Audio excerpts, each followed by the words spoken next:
Hit TV ప్రేక్షకులకు నమస్కారం. ఈ పంచతంత్ర కథల్లో మరో కథలోకి వెళ్ళిపోదాం. ఈ కథ పేరేంటంటే 'ముందు జాగ్రత్త'. ఎంత ఉపయోగకరమైన పదం కదా! ముందు జాగ్రత్త అంటే తెలుసు కదా! ముందు జాగ్రత్త చర్యగా మనం కొన్ని జాగ్రత్తలు తీసుకుంటూ ఉంటాం. మనకి సా రాబోయే కష్టం గురించి కానీ, లేతే రాబోయే లాభాన్ని గురించి కానీ, రాబోయే కష్ట నష్టాలు, ఈ సమస్యలు ఏదైనా కానండి, అవి కొంచెం ముందే మనం ఏమాత్రం మన ఎస్టిమేషన్‌లో ఉన్నా కానీ, ఒక జాగ్రత్త చర్య ఉంటుంది కదా! అది ముందు జాగ్రత్త చర్య అనమాట. ఇప్పుడు పరీక్షలు దగ్గరకొస్తున్నాయి. పిల్లలేం జేస్తారు ముందు జాగ్రత్త చర్యగా? ఏం జేస్తారు చెప్పండి? మంచిగా చదువుకోవాలి. ఆహ్, పబ్లిక్ ఎగ్జామ్స్ ఒస్తున్నాయి. ఆ పాయింట్ ఆఫ్ వ్యూలోనే చదవాలి కదా! బోర్డ్ ఎగ్జామినేషన్స్ అంటే.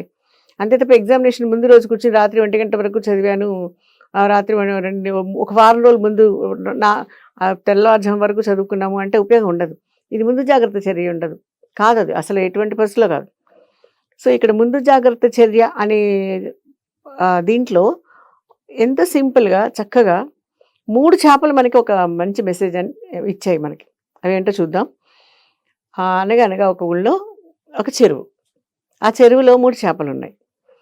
ఆ చేపల పేర్లు గుర్తుపెట్టుకోండి. ఒక చేప పేరు కాలజ్ఞాని, ఇంకొక చేప పేరు చురుకు, ఇంకొక చేప పేరు అజ్ఞాని. మీకు పేరులోనే వాటి యొక్క క్వాలిటీస్ తెలిసిపోయి ఉంటాయి ఈ పాటికి. ఒక చేప పేరేంటి? కాలజ్ఞాని. కాలజ్ఞాని అంటే కాలాన్ని ఎస్టిమేట్ చేసేది. ఈ కాలం ఇప్పుడు ఇది జరగబోతుంది. వాతావరణం మారింది. కొంచెం మబ్బులు పట్టగానే వర్షం లేదంటే మన వాతావరణ సూచనలు వర్షం పడొచ్చు అని చెప్తారు. వీళ్ళు అలాగే చెప్తుంటారు. పడిందా అనుకుని తడిసిపోయేవాళ్ళు, నష్టపోయేవాళ్ళు, బయట ఎండబెట్టినవి ముద్దయిపోయి ఇవన్నీ చాలా చూసే ఉంటాం మనం. చాలా క్యాజువల్‌గా కొట్టి పారేస్తూ ఉంటాం. వాళ్ళు పట్టించుకోరు. ముందు జాగ్రత్త చర్యగా చెప్పారు. దాచుకుంటే వచ్చే నష్టం లేదు కదా ఎండబెట్టినవి. అలా అనమాట. ఫస్ట్ దాని పేరు కాలజ్ఞాని. ఇంకొక చేప పేరు చురుకు. చురుకు అంటే అర్థమైందిగా, చురుకుగా ఉంటుంది అది. ఎప్పుడు గూడా కాలాన్ని ఎస్టిమేట్ చేయలేకపోయినా గానీ, ఏదన్నా విషయంలో చురుకుగా ఆలోచిస్తుంది, చురుకుగా పనిచేస్తుంది. ఇక మూడోది మనకు తెలిసిందే పేరు అజ్ఞాని. అజ్ఞాని అంటే బాగా తెలుసు కదా మీకు. ఈ 3 చేపలు ఏం చేశాయంటే, చెరువులో నీళ్లు వాతావరణంలో మార్పులు వచ్చినప్పుడు, ఎండాకాలం వచ్చినప్పుడు ఎండిపోయే అవకాశం ఉంటుంది అన్న విషయం అందరికీ తెలుసు. ఇప్పుడు ఎండాకాలం వస్తుంది, నీళ్ల సమస్య వస్తుంది. లేదా ఒక్కొక్క వాతావరణం మారినప్పుడు లైక్ వర్షాకాలం నుంచి శీతాకాలం వెళ్ళేటప్పుడు, ఎండాకాలం నుంచి వర్షాకాలంలోకి అడుగుపెట్టేటప్పుడు, ప్రతి సీజన్ చేంజ్‌లో ముందు జాగ్రత్త చర్యగా కొంతమంది తల్లిదండ్రులు చాలా జాగ్రత్తగా చూసుకుంటారు. ముఖ్యంగా ఆరోగ్యపరంగా. వాతావరణ మార్పులు ఒంటి మీద, ఆరోగ్యం మీద చాలా దెబ్బ పడుతుంది. ఎలా అంటే ఎలాంటి ఇన్ఫెక్షన్‌లు, జలుబులు, దగ్గులు, జ్వరాలు సీజన్ మారుతుంది కదా! సో, ముందు జాగ్రత్త చర్యగా వీళ్ళు కొన్ని న్యాచురోపతిగా తీసుకుంటారు కొంతమంది. కొంతమంది అసలు పట్టించుకోరు. ఈ ముందు ఎవరికైతే ముందు జాగ్రత్త చర్య లేదో వాళ్ళు ఎక్కువగా ఆ వాతావరణ మార్పుల్లో వాళ్ళు అనారోగ్య బారిన పడిపోతూ ఉంటారు. సో, ముందు జాగ్రత్త చర్య అనేది ఎంత ముఖ్యమైన విషయమో ఆలోచించండి. ఇప్పుడు ఇవేం చేశాయంటే నీళ్లు ఎండిపోతున్నాయి, వాతావరణం మారుతుంది అని వెంటనే కాలజ్ఞాని అంది, వాతావరణం మారుతుంది, నీళ్ళు ఎండిపోతాయి.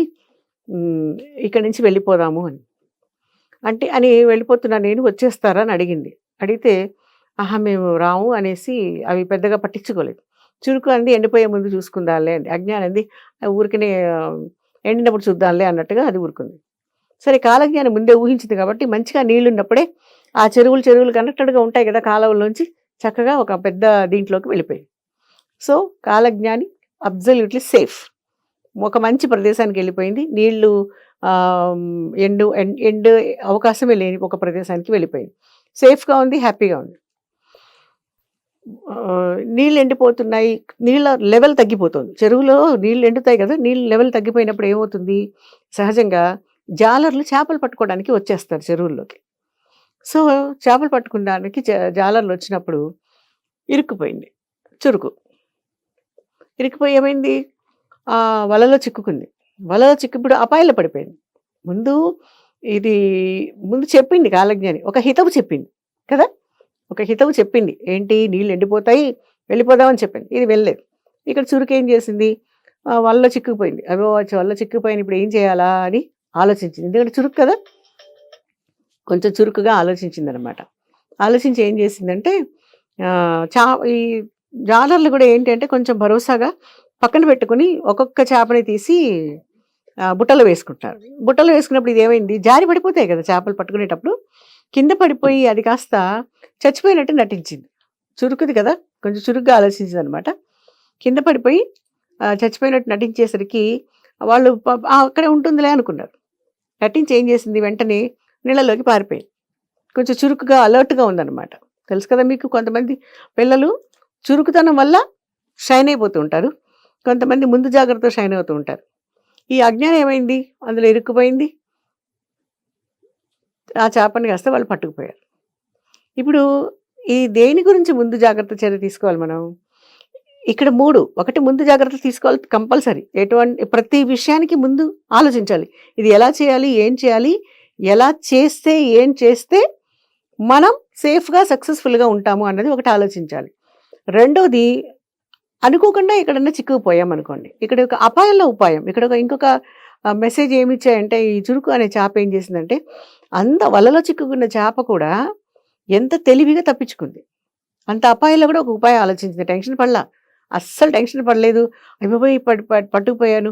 వీళ్ళు పట్టుబడిపోయాను. వీళ్ళు నన్ను తీసుకుపోతారు.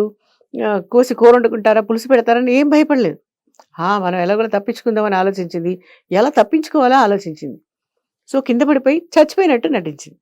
దానివల్ల ఏమైంది, మళ్ళీ చక్కగా నీళ్ళలోకి పారిపోయింది. అలా అలా స్ట్రెయిట్‌గా వెళ్ళిపోయింది. ఈ మూడోది అజ్ఞాని చూసారా? అస్సలు చూద్దాంలే, తర్వాత చూసుకుందాంలే అన్నట్టుగా ఆలోచించుకున్న ఆ అజ్ఞానం ఏమైంది, ఇరుక్కుపోయింది, మరణించింది. చేపలు వాళ్ళు పట్టుకుని తీసుకెళ్ళిపోయారు. సో, ఇక్కడ ఒక 3 చేపలు ద్వారా ముందు జాగ్రత్త చర్య. ఇది ఉద్యోగస్తులు కానియండి, ఏ పని చేసుకునే వాళ్ళకి కూడా, ఏ కాలంలో ఉన్నవాళ్ళు, ఎలాంటి వాతావరణంలో ఉన్న వాళ్ళకి ఒక ముందు జాగ్రత్త చర్య. వాతావరణ పరంగా కానియండి, పరీక్షలు కానియండి, ఉద్యోగం కానియండి, లేదంటే రాసే కాంపిటీటివ్ ఎగ్జామినేషన్స్ అనుకున్నప్పుడు, లేదా అనుకున్నది జరగలేదేమో అనే ఒక టెన్షన్‌లో అపాయాలు చెప్పిరావు. అదే కదా, మాటే కదా, చెప్పి రానిదే కదా యాక్సిడెంట్. అలా వచ్చినప్పుడు ఎలా తప్పించుకోవాలి, ఎలా జాగ్రత్తగా బయటపడాలి అన్న విషయాన్ని మనకి చురుకు అనే ఒక చేప ద్వారా చెప్పారు. సో, ఎన్ని రకాల మెసేజెస్, ఎన్ని రకాల సందేశాలు ఈ 3 చేపల ద్వారా ఒక సమాజానికి అందించినటువంటి ఒక అద్భుతమైన కథ పంచతంత్రంలోని ముందు జాగ్రత్త. అర్థమైంది కదా! సో, ఇలాంటి కథలు ఇంకా మళ్ళీ మళ్ళీ చెప్పుకుంటూ ఉందాం. నమస్కారం.